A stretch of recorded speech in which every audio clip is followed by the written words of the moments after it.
Justin Thomas added his name to the elite category of professional golfers by winning 5 times this past season, including PGA and FedEx Cup championships. While there's no doubt which player is Player of the Year, the question we'll try and answer today is which players are in the elite category along with Thomas, and which players still have a little bit of work to do. We'll give our analysis on that and a President's Cup preview and much more as Prime Sports Golf on Prime Sports Network starts now.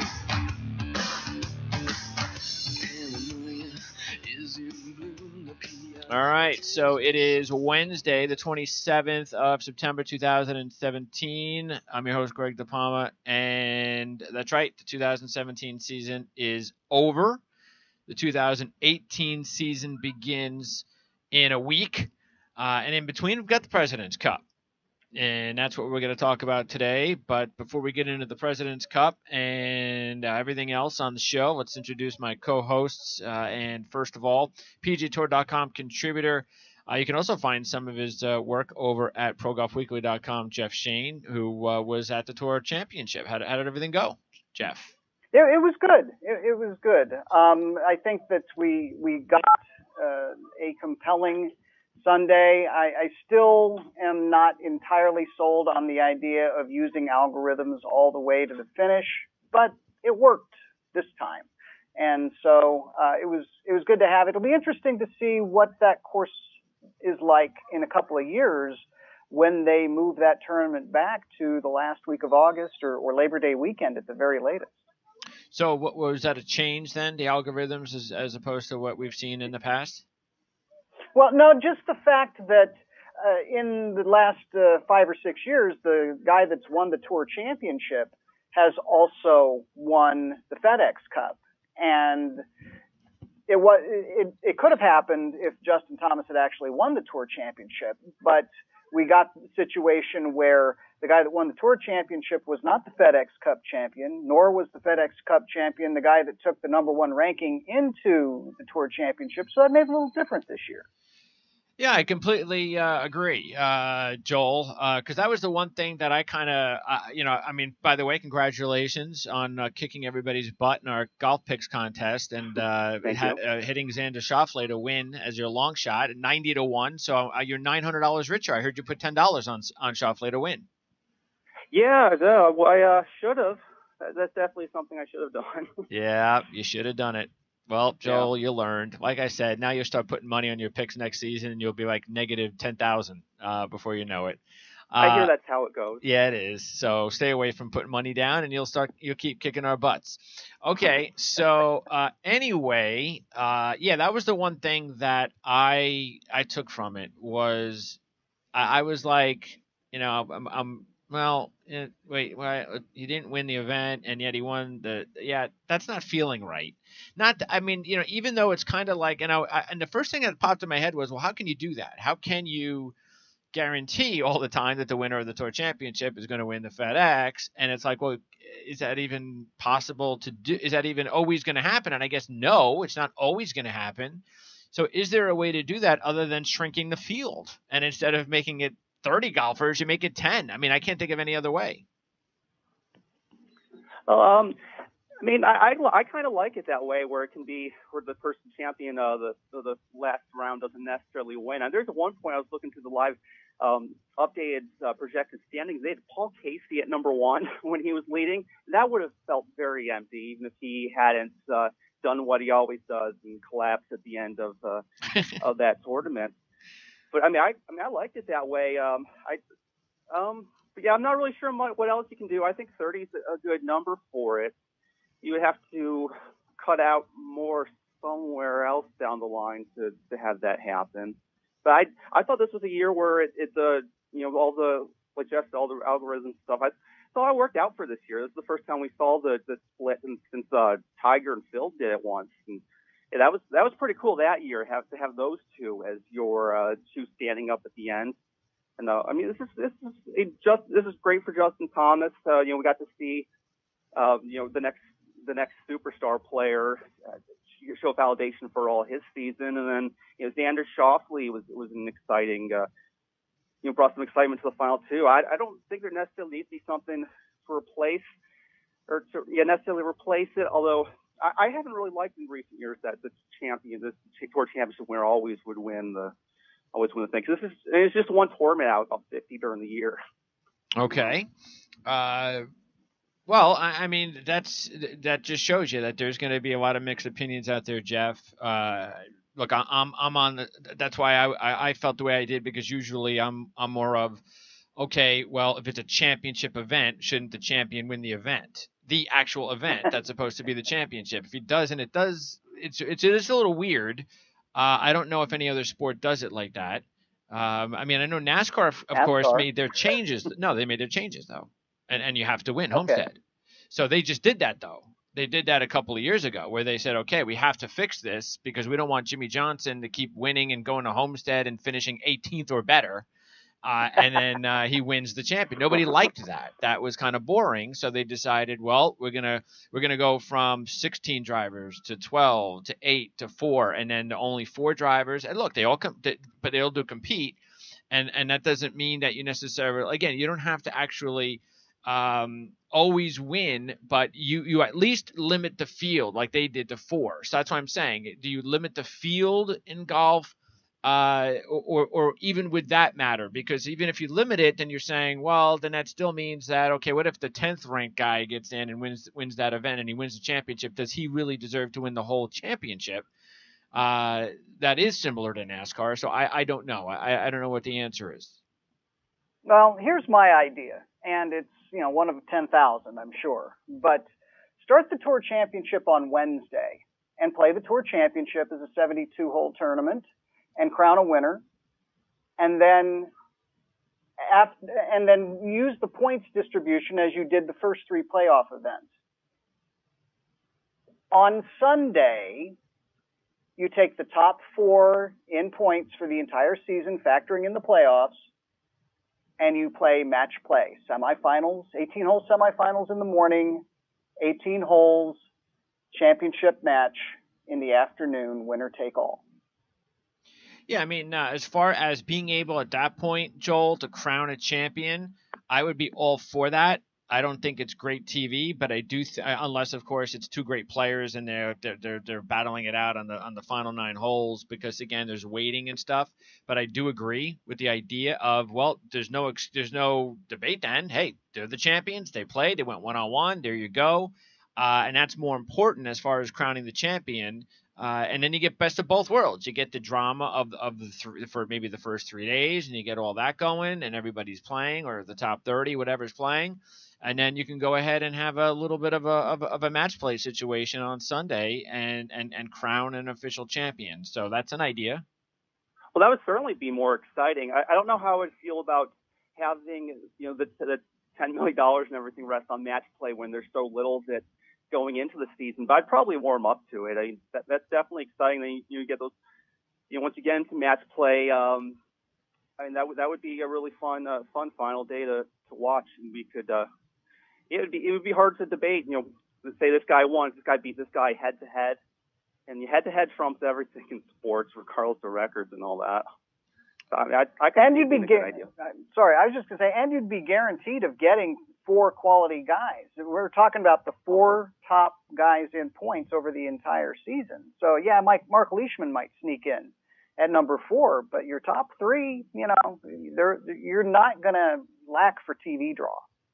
Yeah, that's true. Definitely. You see, the whole points thing too. If you take a look, like again, if you reference back to say like what NASCAR does, is once they get to that, the big difference in what they've been able to accomplish is once they get down to that final race, that one event, whoever finishes ahead of the other wins the championship.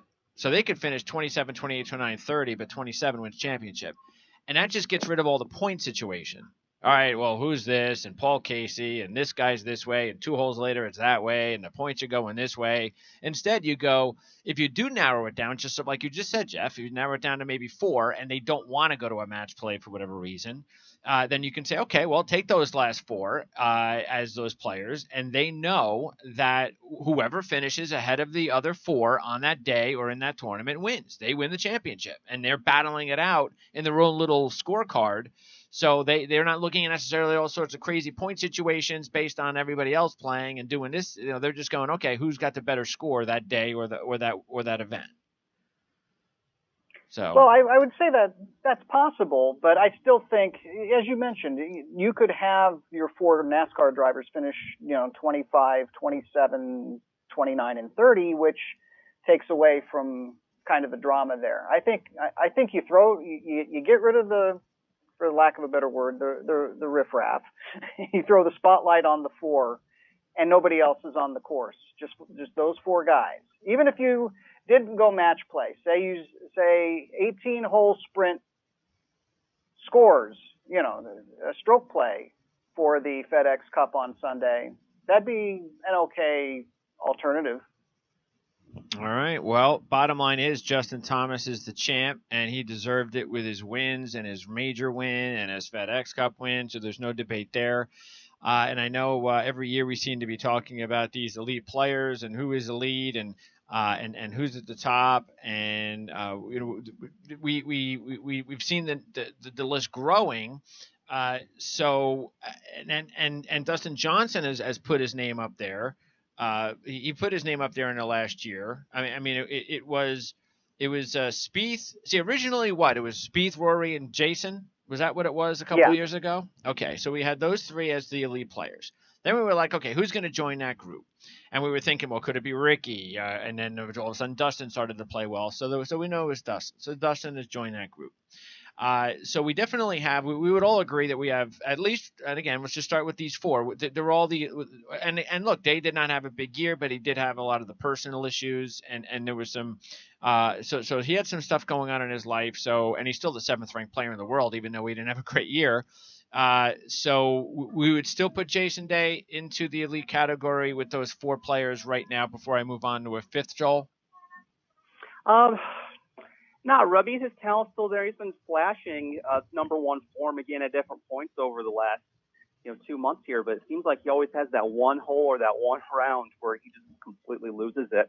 I don't know if I still consider him elite, but I still think he's kind of on the cusp of it. Talent-wise, he clearly matches those other guys. But I have a hard time mentioning him in the same breath as Spieth and Thomas with how inconsistent he's been and how many of those big holes he puts up. Then you're obviously not putting Rory in there then. No. Yeah, I know. I'm going to sound like a little bit of a hypocrite for that, but I still like Rory in that range. I think his is a little more excusable with the injury. Even though it wasn't an injury, and it was one that he could play with. I don't know. I just looking at the size, and McIlroy still had a few major performances where he still finished high.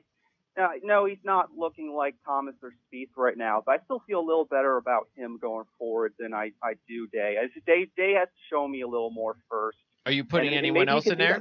Are you putting Rahm in there? Are you putting Matsuyama in there? Or they're not elite yet?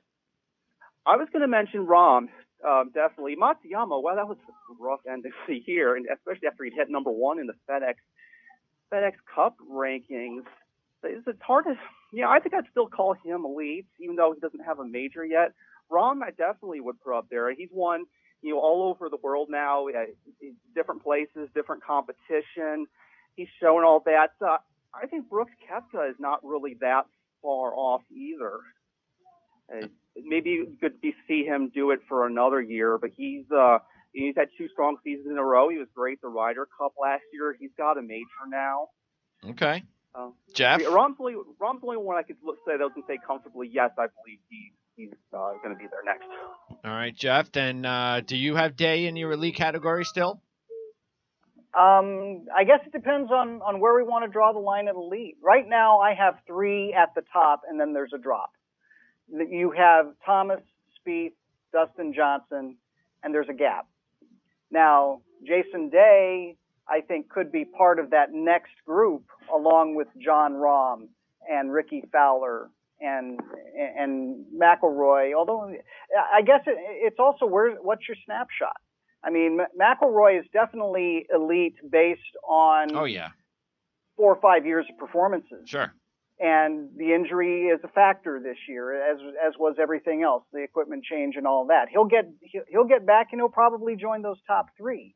But it depends on how big our snapshot is. If our snapshot is, what have you done for me lately in the last 6 weeks, then Rory McIlroy isn't part of that. No, that would be a ranking. What's our snapshot? That would be a top 10 ranking. Elite would be historical, would be their career.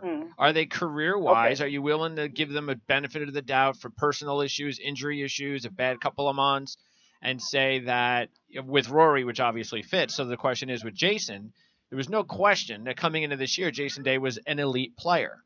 The last 2 years, 8 wins combined, won a major, couple WGCs over his career, several runner-ups. What do you have, like 4 or 5 runner-ups in majors? So he had we all expected Jason to have a tremendous year. He was elite. And then all of a sudden, he had the personal issues with his mom, and he never recovered from that until just about the last few events, even though he just still was never where he quite was last year. So that has to come into it, and whether or not you still believe that.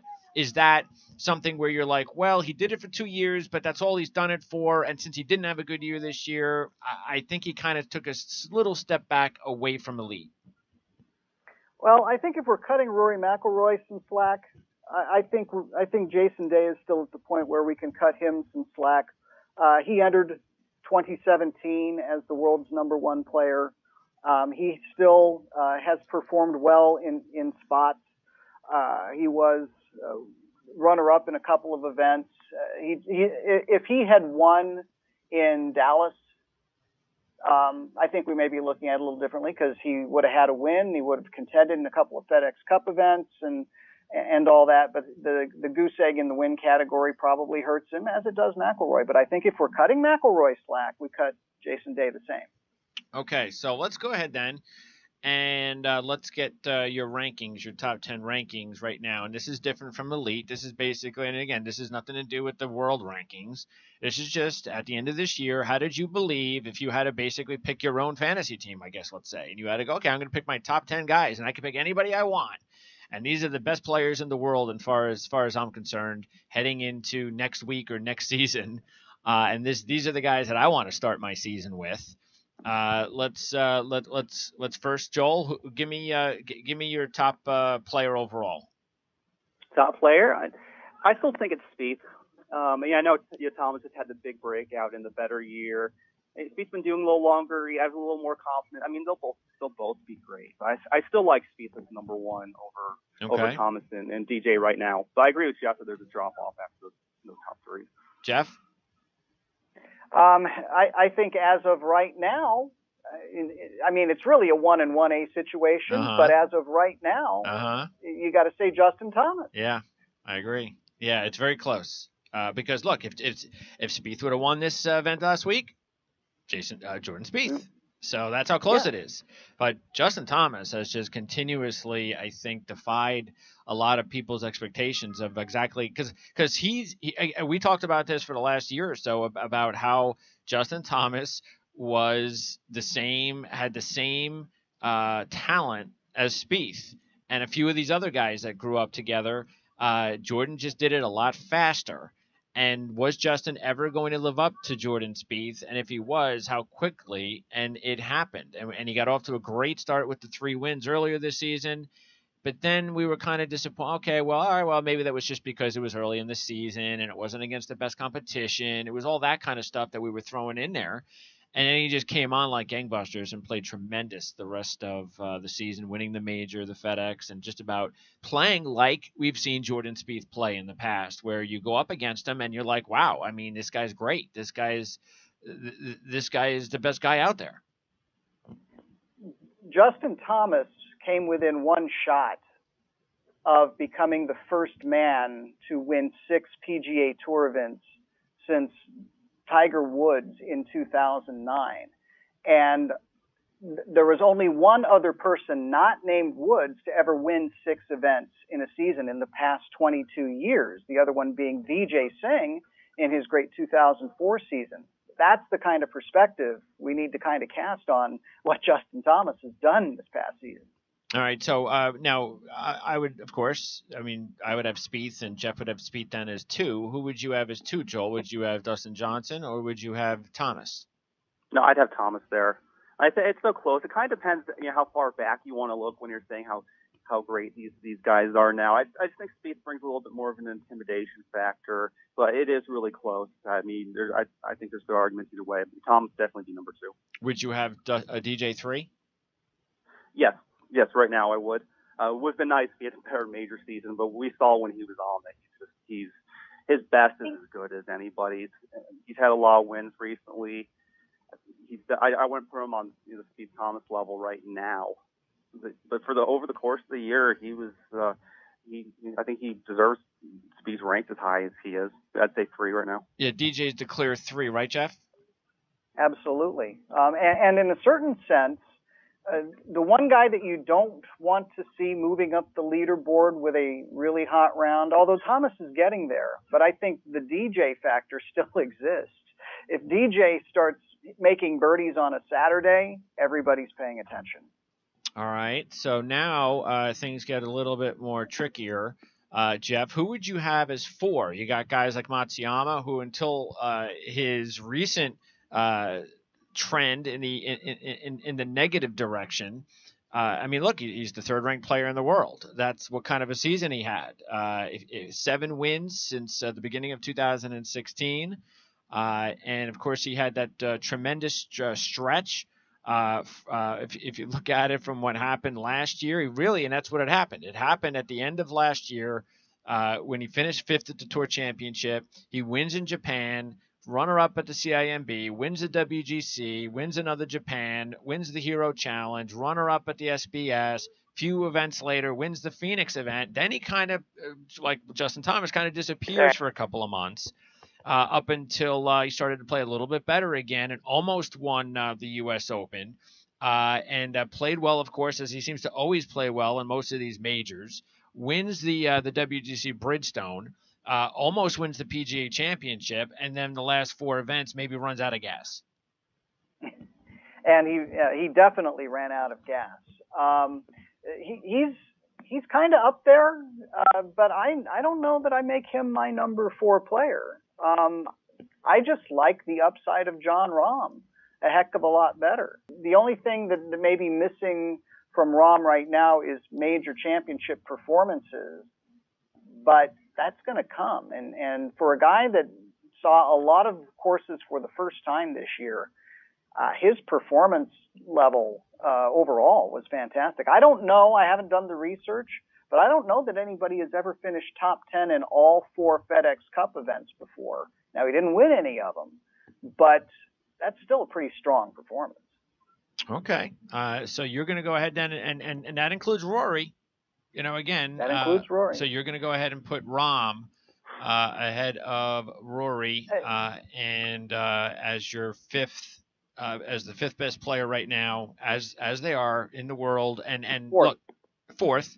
And if you take a look at just his play in all 4 FedEx Cup events, all top 7s. So that is Matsuyama. And I guess it's the question of what's your snapshot. And if we're talking about top 10 players in the world right now, sure, Rahm definitely ahead of Rory. Okay. All right. And what about you, Joel? Because I'm going to go ahead and actually I am going to put in Jason Day because of the fact that I'm going to give him the benefit of the doubt on the year he's had and that he started to come on a little bit later and that once things pick up again for the next season, that I think he's going to pick up where he left off. But you probably have Rahm just like Jeff is number 4.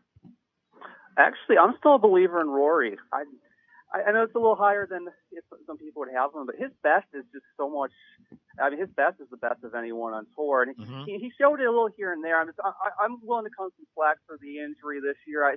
He's just shown too much talent, too much, just too much intimidation. He's got the 4 majors. I think when he's on, there's just no one like him, and I think I'm willing to look past the what happened this year. Well, it'd be interesting to see, when he does, how he starts off next season.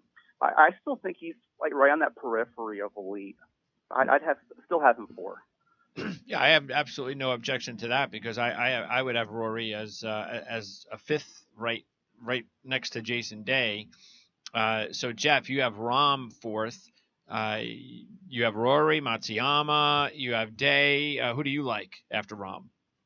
Well, I may be taking a little different snapshot, but when we talk about top players right now, I'm looking about the last 6 weeks.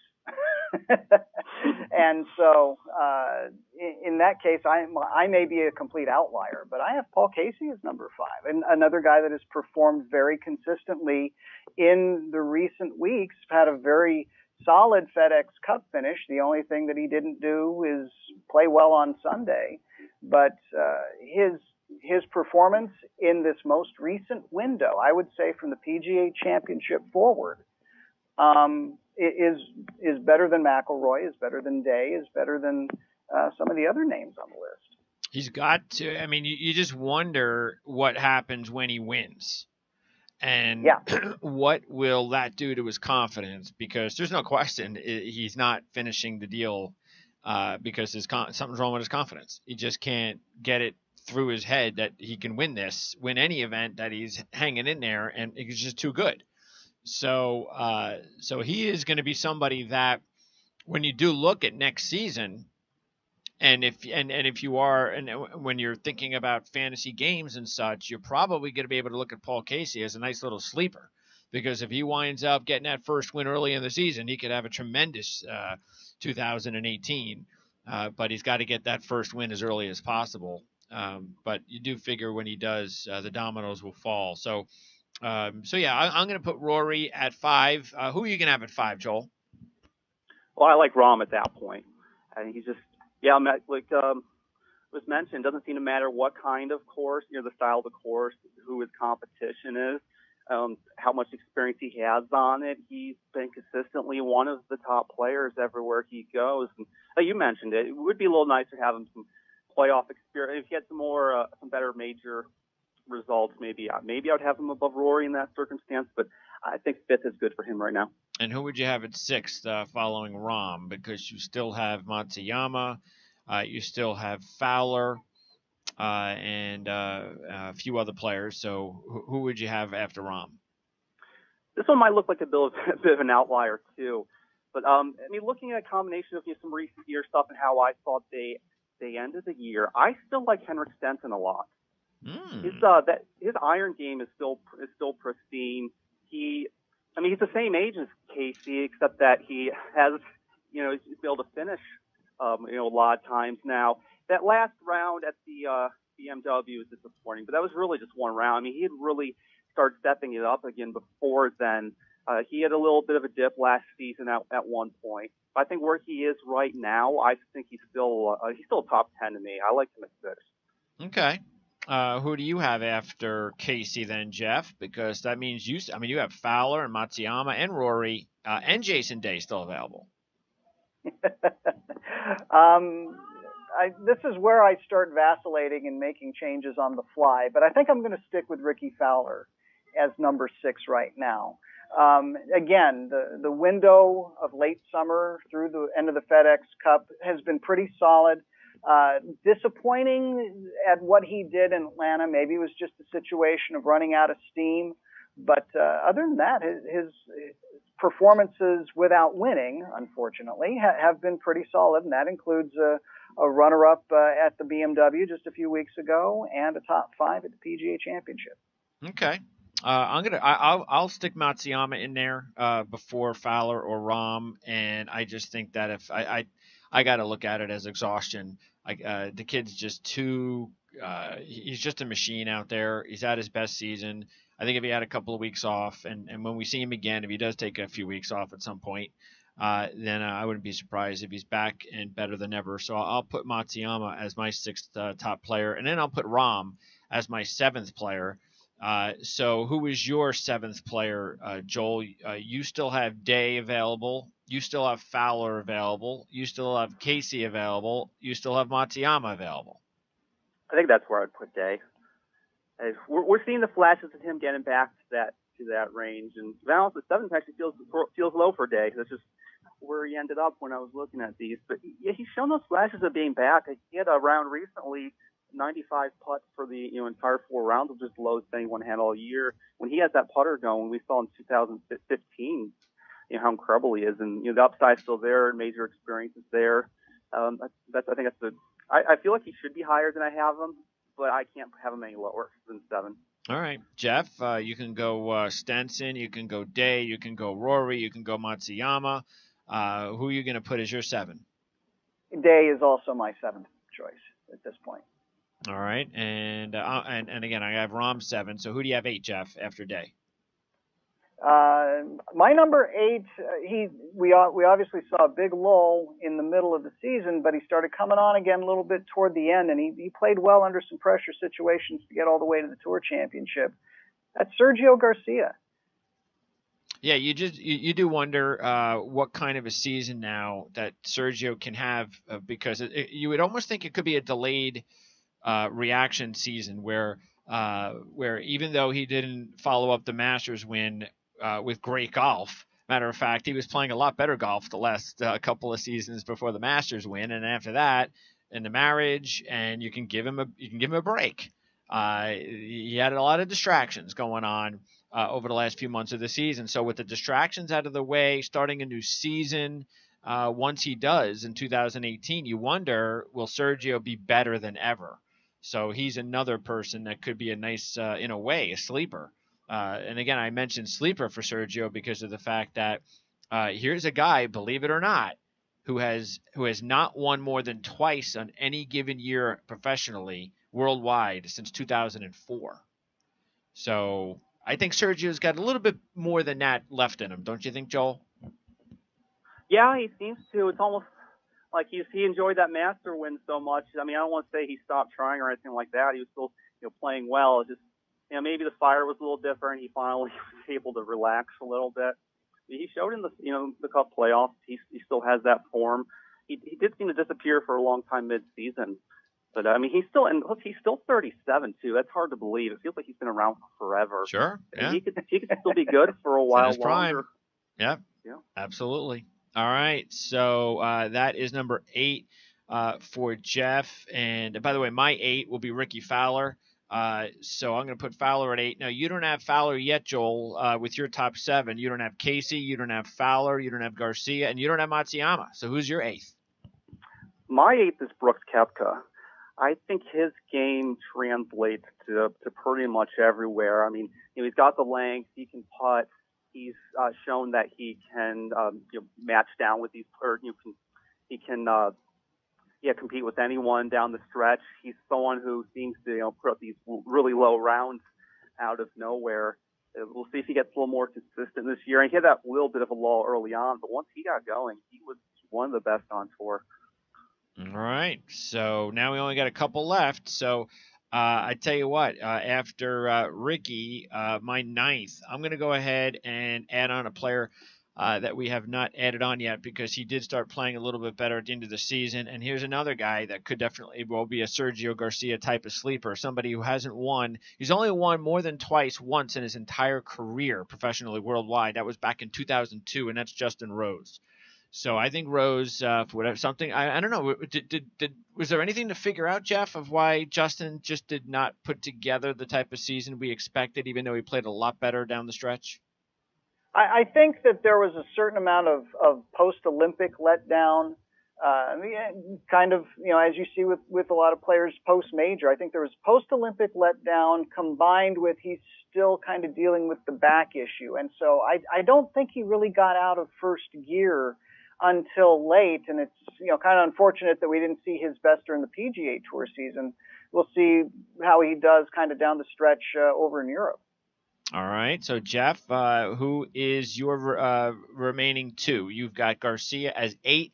Who do you have as 9 and 10? I have Rose as 9. I might as well just throw in my 10th. I'll have Koepka as my number 10 player. So who's going to be your final 2? I've got Koepka at number 9. Number 9 kind of with a bullet, rising quickly, and his consistency has gotten a lot better. And then I'll throw in another new name here at number 10. Maybe he's starting to find his own stride. He's won twice this year for the first year in his professional career. We're starting to see him on a lot more leaderboards. I like Mark Leishman at number 10. All right. So Jeff decided to go definitely a different route, not having Rory in his top 10. But then again, neither one of you had Matsuyama in your top 10 either. So, Joel, you still have Matsuyama, and you still have a few others, including Ricky. So what are you going to do with your last two? Yeah, I'd go Matsuyama than Ricky here. Although I really want to fit Patrick Reed in there somewhere, but he just didn't seem to have everything going this year. But when he's on, he's got a lot of wins. He's been unbelievable in the Ryder Cups.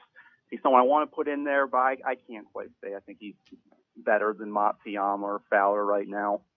All right, and of course we'll have a lot more fun putting together everything before January hits, because that's really when things start heating up. The 2018 season begins next week, but we'll have our new fantasy game. We will also put together something very similar like this. We'll put together our own rankings to make it fun, so everybody can get an idea of who we like based on our own ideas. And of course, we could start all over from scratch too, which I would think by then we'd all have a difference of opinion. Not necessarily because the way players will play in the next few months before January, but when it's a whole new brand new season and you have to think new, especially for fantasy picks, you do have to say to yourself, well, do I trust that Rory is going to continue to struggle? Not that he could turn things around. He's the favorite this week, isn't he, Jeff? He's the favorite to win. What is it? The British Masters this week? He's one of the favorites. Yeah, he and Sergio. I mean, they could change. Both those guys could change our opinion by Sunday. Yeah, absolutely. So, all right. Now, before we move on to the PGA Tour, we talked a lot this year about caddy changes, Jeff. So, I mean, that's been a pretty big story.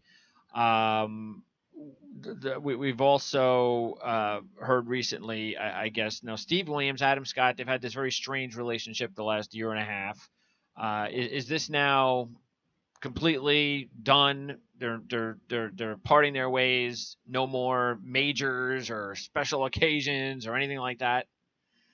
I think this is a clean break, and as we've discussed, Steve Williams, he's 63 years old, by the way. Has kind of wanted to go into semi-retirement, did not want a full season on anybody's bag, even Adam Scott. And Scott accommodated him for a couple of years, split time with David Clark. But as we head into the new season and even starting with the President's Cup, David Clark, I think, is going to get the full-time gig, or maybe Adam Scott will just open it up completely to see who's available for a full-time gig. But Steve Williams is going to step into retirement. He may come out and do the occasional this and that on a special invitation. I'm not saying for Adam Scott or necessarily anybody. Maybe he steps away completely. I know he's got a gig this week. He's actually caddying his first LPGA event in his long caddying career, but it's the New Zealand Women's Open. It's in his backyard practically. So he's going to caddy for Danielle Kang this week, and I would not be surprised if we saw him on a bag here and there. But in terms of the grind of a full season, Steve Williams hasn't wanted that for years, and now he doesn't even really want a split schedule. All right. Web.com finals, and that's always really big. And we had the DAP championship. Excuse me, we had Nicholas Lindheim, who lost the DAP championship almost a year ago. And he was able to get a win, though, and that puts him over the top. So he's going to be a PGA Tour guy after winning last week, Jeff. So this was what? This was kind of redemption at this event? A little bit of a redemption, yeah. The playoff loser to Bryson DeChambeau last year. Playoff winner, same course, same place, same hole. And this one punches his ticket to the PGA Tour for the upcoming season. So we are now through 3 events, probably about half of those 25 spots on the class of 2018 or the graduating class of 2017 for PGA Tour cards has been decided, and the rest will be decided at the Web.com Tour Championship starting tomorrow in Jacksonville. Is there any reason to believe, Joel, that, because I know what Jeff would say, is there anything to believe, Joel, that next year's potential breakthrough player from the Web.com tour with a second chance is Chesson Hadley? He could. He has certainly looked the part lately. He didn't really look that bad in his first stint of the PGA Tour. Just kind of was like just missing a couple times on there. He's someone I would consider to be, kind of top 125, top 100 is tier. All right, well, be good again. That's. I mean, Jeff, do you think there's? I mean, he's got the Puerto Rico win, even though that's a side win. But is that a player that you think could do even more, crack top 50? I've always been a fan of his game, and I know that he went through a real cold spell, and that's probably the one thing about Chesson Hadley that created this situation for him is when he's hot, he's extremely hot, but when he cools off, you may not see him for months. And so he needs to develop some consistency, but the great thing is when you win a PGA Tour event, you get a 2-year exemption, so you can live with those a little bit more. I still like his game overall, but the only way he's going to crack the top 50 in the world, honestly, is he's got to develop more consistency. He's got to turn some of those miscuts into somewhere between 20 and 30 on the leaderboard. And when he does that, I think he has a chance to do that. Let me throw one other name at you off this graduating list that will not come as a surprise, but Peter Uihlein, the former U.S. amateur champion who has won a couple of times on the European Tour, is finally coming home. He's a Boston native. He's finally coming home to play the PGA Tour after winning the playoffs opener. And I think he's probably more than Hadley, the guy that we're going to be looking at out of the graduating class of 2017. And even though, I mean, look, there's no doubt who the Rookie of the Year is this year, correct? For 2017, yes. Schauffele? No. Yes, no doubt. And here is a guy. Now, what his background was? What was it? More of college, 1 year Web.com, right to PGA Tour after getting his card? Is that what happened to him, Jeff? Schauffele? Yeah.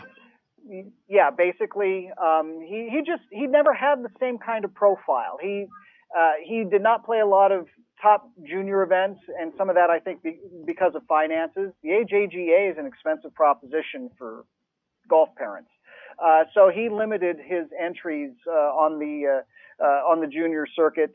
Maybe that hurt him as far as getting a college scholarship. He went down the road to San Diego State, played well at San Diego State, but just nobody had really seemed to hear of him. And of course, he was even if he had played more events, he might have been overshadowed by the Spieths and Thomases of the world. But he's turned out to be a pretty solid player. And I suppose maybe what you're getting at is who's the Xander Schauffele out of this year's graduating class? I don't know that any of us know. No, I don't think we could ever guess that one. That'd be like big pot luck because again, this came from absolutely nowhere. I'm sure Joel knows. He hits everything. Well, Joel has been his biggest fan after the U.S. Well, actually, a few weeks after the U.S. Open.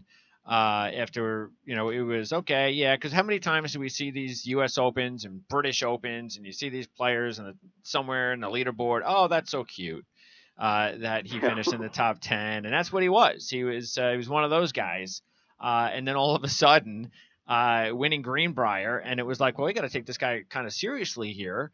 But nobody ever expected, of course, that he'd be able to win twice, win the Tour Championship and all of that.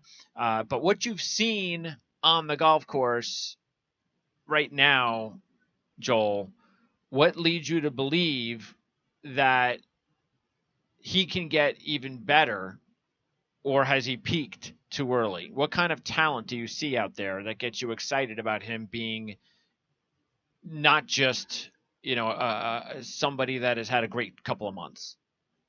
He's just so unbelievably fearless. I love his style. Like we saw that with that final shot on 18th at the Greenbrier, where he stuck it right next to the hole.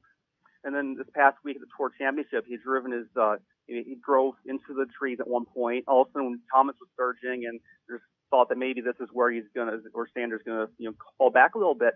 Then he had an incredible up and down after that. It doesn't look like anything gets to him. But I'm amazed that he didn't do more on the Web.com tour. I mean, I barely knew who he was before this year. I think that kind of, I mean, unless the higher expectations kind of take that, playing with house money type attitude. I don't know. It's just the way he carries himself. I can't believe some of the shots he puts together under pressure. What do you think is his strength of his game, Jeff, physically? What is it? What is it that he does better than anything else? He drives the ball extremely well. He has that great combination. I don't think he would be considered a bomber, and he's certainly not built like one. But his combination of hitting it long enough and hitting fairways gives him the opportunity, puts him in position to do a lot in terms of getting it on the green, getting it relatively close to hole, giving himself birdie chances. All right, the final event of the Web.com Tour season is going to be this week. So this is it. This is the drama to find out. Is that the only thing we need to find out? Is this the only remaining list of players, and is that 25, or what number is that right now? Even though we know, because there are some guys that we know have pretty much already got their cards, right? So is there like I mean, even though not officially, but we kind of know rankings wise, is there like a number of players that we still say, okay, this number of cards are still on the table next week, Jeff? As a very rough number, I would say a dozen to maybe on the very optimistic standpoint, perhaps 15 cards are on the line, and I'm not even sure if we'd go 15, but I think we've got a dozen cards that are still kind of up for grabs. The guys that have finished top 3 in these previous events have pretty much got their cards locked up. Plus, maybe some guys that have been able to string together multiple top 10s. Okay. So I think that we've seen that. Martin Pillar, for instance, at number 7, everybody says he's got his card locked up. Corey Connors at number 8, they say that he's pretty well in. Even down to number 12, Bronson Burgoon. So now we're in that 10 to 15 or 12 to 15 range. But I think perhaps everybody below Burgoon, and it's a rough number, but I think those are the guys that have to continue to play well, because there's going to be guys. If somebody comes from out of nowhere and wins this thing, well, he's going to lock one down, as will number 2 and 3. All right. President's Cup is getting underway tomorrow at Liberty National, and we've seen some FedEx Cup events there, right, Jeff, at Liberty National? The FedEx Cup playoffs have opened at Liberty National twice. The old Barclays, now the Northern Trust. In 2009, it was there, and then also again in 2013. That was the year Adam Scott won, coming from way off the pace, finishing an hour before everybody else, and that was the most recent time that they've been at Liberty National. Now the thing with this week's event, this matchup, Joel, it's not just how scary it is for the international team to go up against the U.S. team that has, well, if you look at it, it has all 3 of our top 3 players, Dustin Johnson, Jordan Spieth, and Justin Thomas, Spieth, and Dustin Johnson, all on the same roster. But then you also have Koepka and Fowler, and then of course you got Phil. And others. Whereas the international team has good players like Matsuyama and Day, and even, as Jeff put in, Mark Leishman into his top 10. TPC winner, Players Champion Siwoo Kim's there, Charles Schwartzel's there, Louis Oosthuizen, Brendan Grace. But the difference is that, with the exception of maybe Day, and of course Leishman probably, he's got to be at the top of the list actually.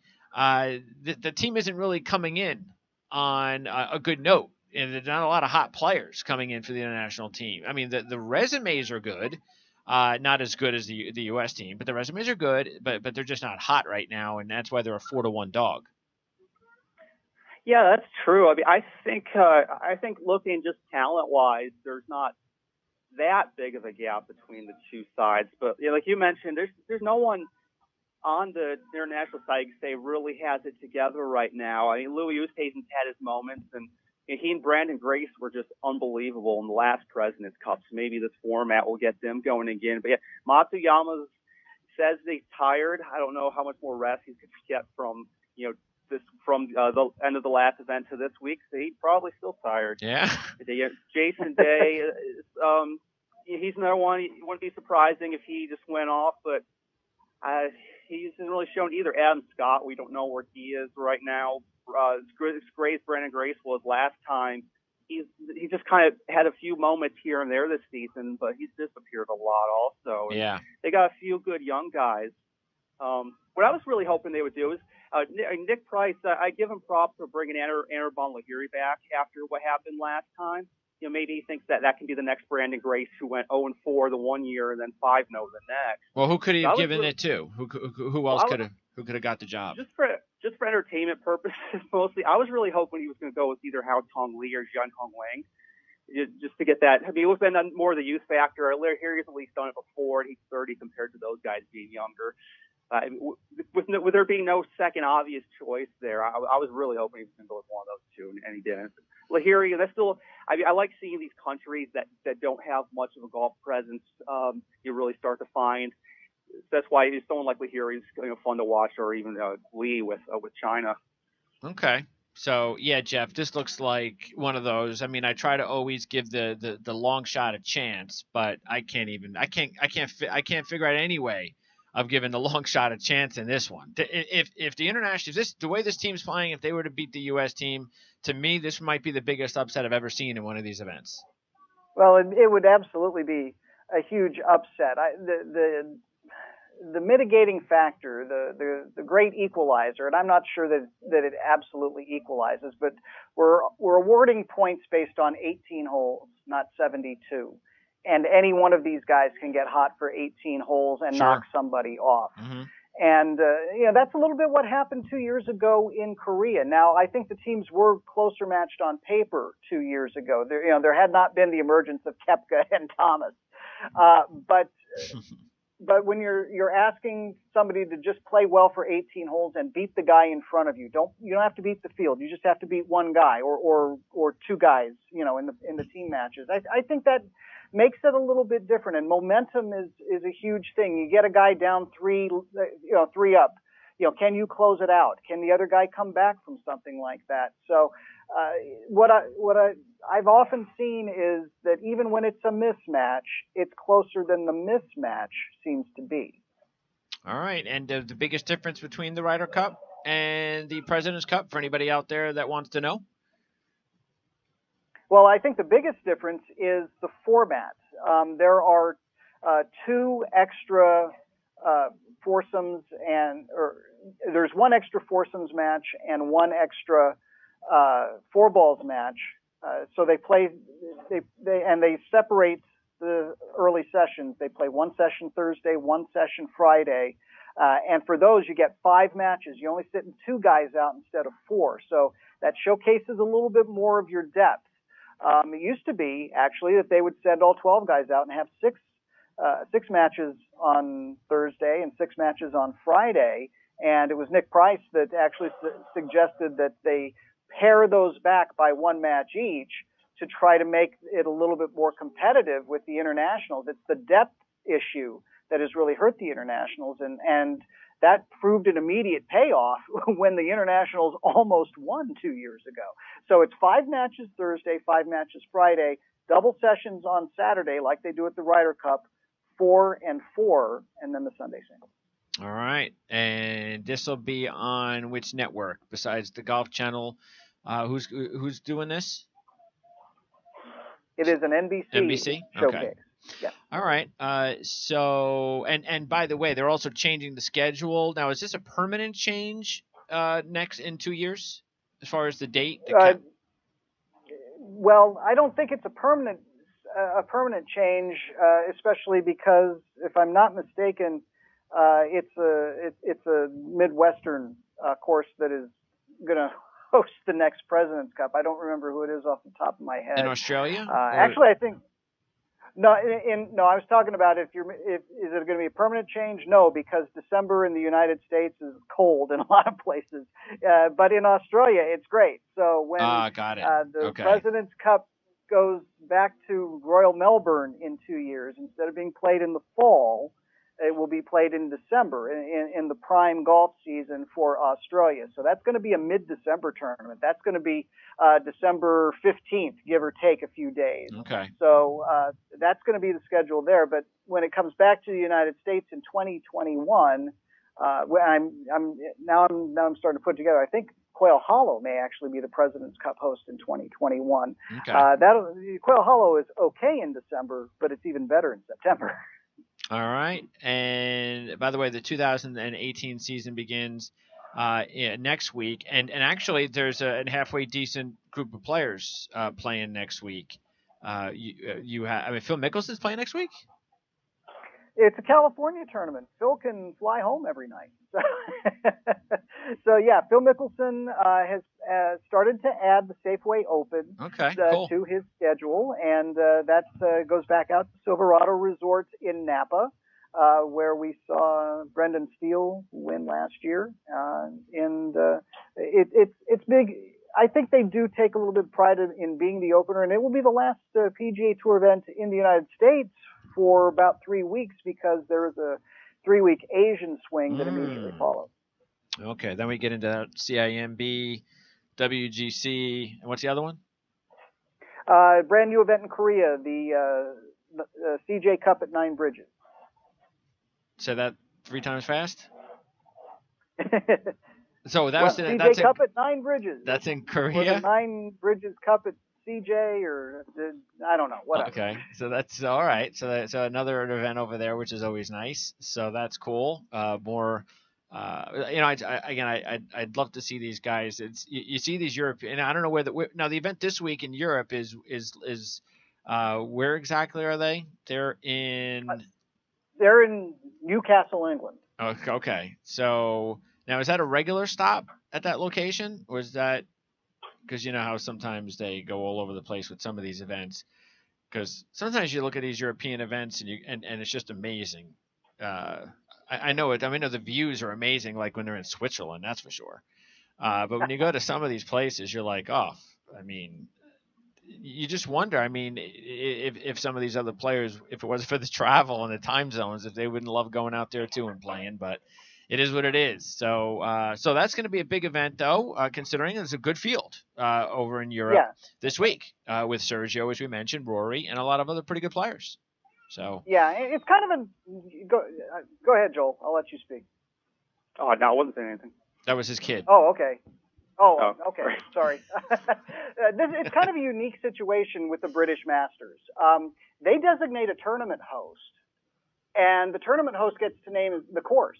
And so 2 years ago, Ian Poulter was the host, and he chose Woburn, one of his favorite courses, as the tournament site. And last year, it was Luke Donald at the Grove in Hertfordshire, England, and this year it's Lee Westwood is the host, and he's bringing it to Close House Golf Club in Newcastle in the northwest of England.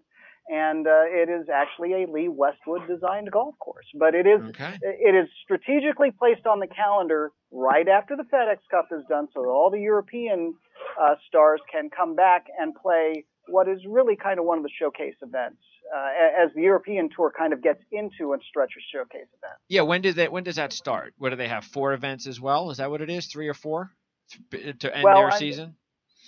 Well, they'll have a 3-event playoff at the end of the season, but before that, we've got British Masters this week. We've got the Dunhill Cup back at St Andrews, I believe, next week. Okay. And so we're gonna get some of those, and you're gonna see the big European names now play back on home soil.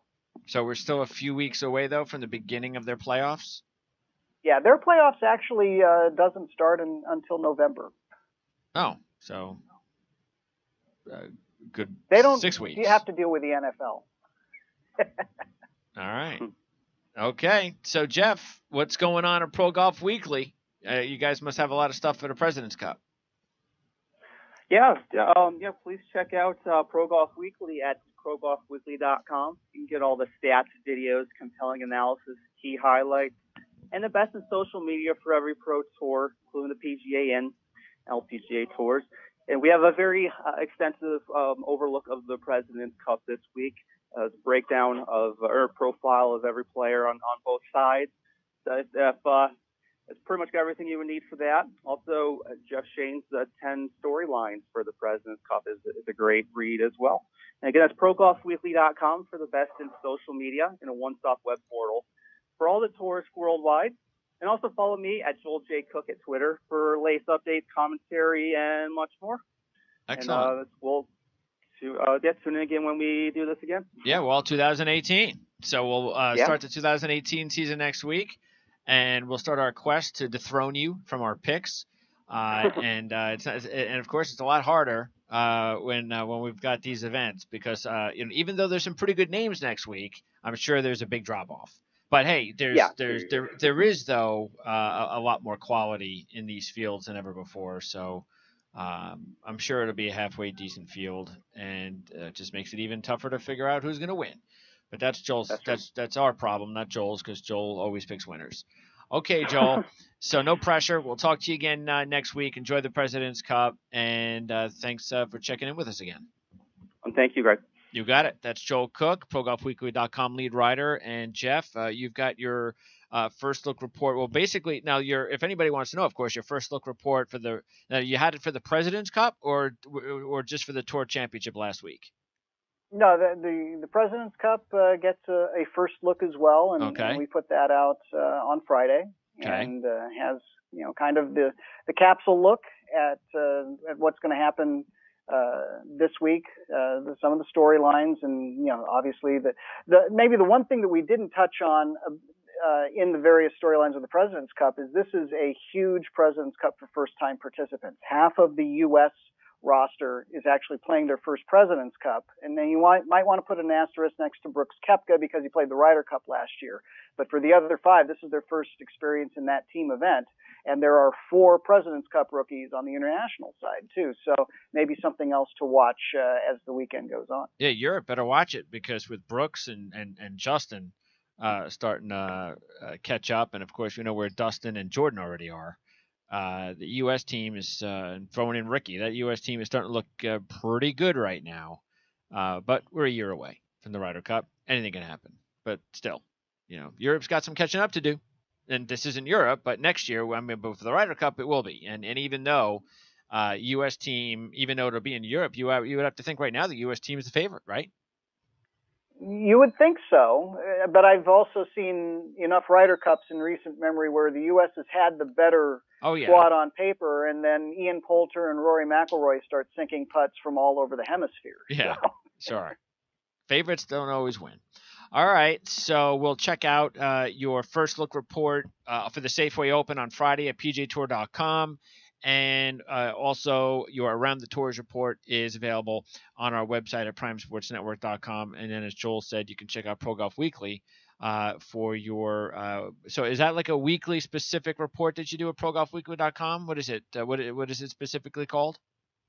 It's called 10 Storylines. Basically, I'm asked to take kind of a big picture look at the week in golf and offer up the best 10 storylines to kind of follow as the weekend goes on. Obviously, it's weighted heavily toward PGA Tour events because that's what everybody is interested in. But when we have a web.com finals, there'll be an entry or two there or a major on one of the other tours.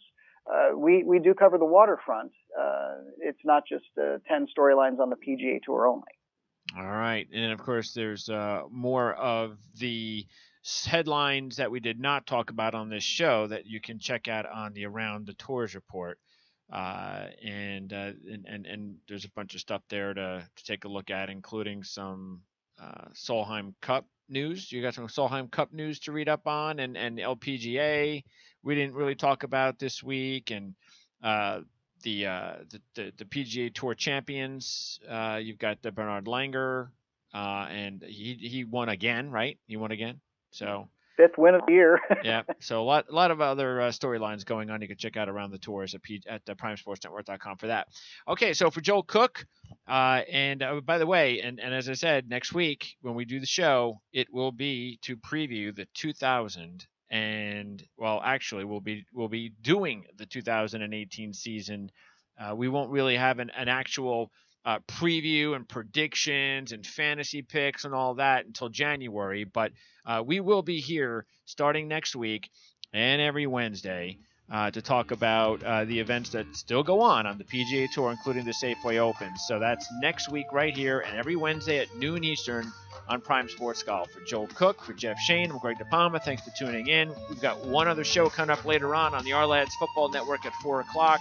That's with Dan Shanka. We'll talk college football, NFL, scouting, and more. We'll see you next Wednesday right here on Prime Sports Golf on the Prime Sports Radio Network.